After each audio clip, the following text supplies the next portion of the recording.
Wala ka, Manila na ba ni? Ayaw ka balong Tagalog. Ano sa Tagalog so? Malibang, kalibangin na ba ko?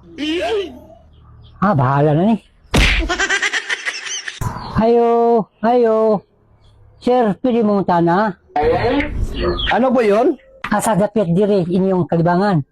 Libangan ka mo? Ako po, wala kami ibang libangan dito. Doon, sa loob ng bahay. Sa may sala. Doon, pwede ka maglibang.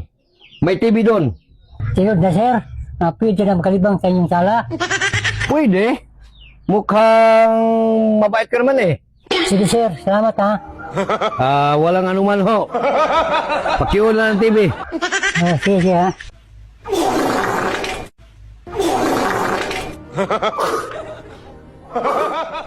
Ay, chick ng Manila ba? Pwede malibang sa sala. Matanawang ba sa TV? Kumain na kayo? Hala ka! Sino ka? Di na ni sino ka dong, kain na ni.